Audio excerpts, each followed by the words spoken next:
بادشاہ بھی تہجد پڑھتا تھا. شاہجہاں کی کبھی تہجد نہیں چھوٹی, بہت بدنام کرتے ہیں لوگ ان کو, کبھی تہجد نہیں چھوٹی اس شخص. آج تو 12 علوم کا مالک ہو جائے تو بھی اس کو اتنی چربی چڑھتی ہے کہ جمعہ میں 2 رکعت کے علاوہ نہیں آتا. وہ بھی آخری میں آئے گا پیچھے سے اور کہے گا ارے بہت لمبی تقریر کرتے امام صاحب, جب خطبہ ہوگا تب جائیں گے. جس قوم کو مسجد میں بیٹھنے میں بے چینی ہوتی ہو, اس قوم کو اپنے آپ کو مسلمان کہنے سے پہلے سوچنا چاہیے کہ میں کون ہوں. مسلمان تو مسجد کی کبوتری ہوتا ہے. جیسے کبوتری کو گھونسلے میں چین ملتا ہے, ویسے مسلمان کو اللہ کے گھر میں چین ملتا ہے. جس کو اللہ کے گھر میں بے چینی ہونے لگے, پھر اس کو سوچنا چاہیے کہ میرے ایمان کا طوطا اڑ تو نہیں گیا. کتنا تعلق ہے مسجد سے, مسجد سے کتنا رشتہ رابطہ ہے. جب تک مسلمان نماز پڑھتے تھے نا, تو بیوی زندہ رہتی تھی تو سمرقند اور بخارا نام کے شہر بیوی کی محبت میں بسائے جاتے تھے, مر جاتی تھی تو تاج محل بنائے جاتے تھے. یہ محبت ہوتی تھی.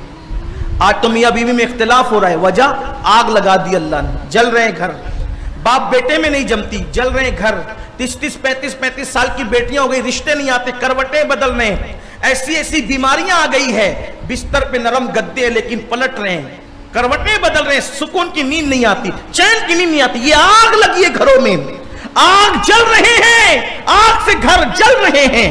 سمجھ رہا ہے مگر شعور نہیں آ رہا ہے, شعور بیدار نہیں ہو رہے. یہ آگ میں سب کے گھر جل رہے ہیں. بے برکتی کی آگ, تنگ دستی کی آگ, نفرتوں کی آگ, جرائم کی آگ, برائیوں کی آگ, گھروں کے اندر بے چینیوں کی آگ, یہ سب آگ لگ چکی ہے, گھر جل رہے ہیں. اب یاد رکھنا, یہ گھر جو جلا دیے اللہ نے محمد الرسول اللہ کی چاہت پر, اب یہ آگ بجھ نہیں سکتی. اب اگر آگ بجھانا ہے, اللہ کے گھروں میں جا کے سجدے کرو, رسول اللہ کی آنکھوں کو ٹھنڈک پہنچاؤ, ادھر ان کی آنکھوں کو ٹھنڈک پہنچے گی. اللہ تمہارے گھر سے یہ نہ دکھنے والی آگ کو بجھا دے گا, ورنہ یہ آگ کبھی نہیں بجھنے والی جو ہمارے گھروں میں لگے. دیکھ لو, میں چیلنج سے کہتا ہوں کہ اگر اس محلے کے اندر 50 گھر ہیں, 45 گھروں کے مسائل یہ ہیں, بے چینی, بے قراری, تنگ دستی. دیکھ لیجیے, اس لیے کہ ہم عوام میں رہتے ہیں, لوگ اپنے مسائل ہمارے پاس لے کے آتے ہیں. ہمیں پتا ہے, میں کروڑ پتی لوگوں کے یہاں بھی ٹھہرتا ہوں اور غریبوں کے یہاں بھی جاتا ہوں. میں ہر بندہ, کروڑ پتی بھی کہتا ہے کہ چین نہیں ہے, غریب بھی کہتا ہے چین نہیں. وجہ, جو رسول اللہ کی آنکھوں کو ٹھنڈک نہ پہنچائے, جو اللہ کا گھر ویران کر دے, ان کے گھر کیسے آباد رہیں گے. اس لیے اللہ کے بندو توبہ کرو, نمازی بنو, نماز کے لیے ٹائم نکالو. ٹائم ملتا نہیں ہے, ٹائم نکالنا پڑتا ہے. نکالو گے تو نکل جائے گا ٹائم. اور جس آج میں تو کہتا ہوں, آج سب سے زیادہ ٹائم ہمارے پاس. لوگ کیا کہتے ہیں, ہم بیزی ہو گئے یار. میں آپ سے کہتا ہوں, جتنی فرصت اللہ نے اس دور کے لوگوں کو عطا کی, پہلے لوگوں کے پاس اتنی فرصت نہیں تھی. آسان بات بتاؤں, انہیں سفر کرنا ہے, پیدل جانا ہے, گھوڑے پہ جانا ہے, کھچر پہ جانا ہے, بیل گاڑی پہ جانا ہے. بولو کتنا ٹائم لگتا تھا. دھلیا جانے کے لیے 3 دن لگے, یا کم سے کم 1 دن لگے, اور ابھی دھلیا جانے کے لیے آدھا گھنٹہ.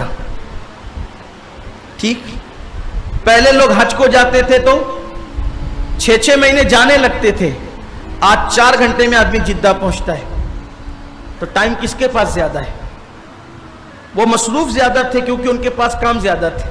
عورتوں کو لے لیں, کل کی عورتیں مسالہ پیستی تھی, آدھا گھنٹہ لگتا تھا. آج کی عورتوں کو نے مسالہ پیسنا ہی نہیں, انہیں تو پاؤڈر مرچی کا بن کر کے ملتا ہے. اور کل کی عورتیں کنویں پہ جاتی تھی پانی بھرنے کے لیے, آج ہر گھر میں نل لگے ہوئے ہیں, ان کے گھر میں پانی نلی سے آ رہا ہے. فرصت کس کے پاس زیادہ ہے؟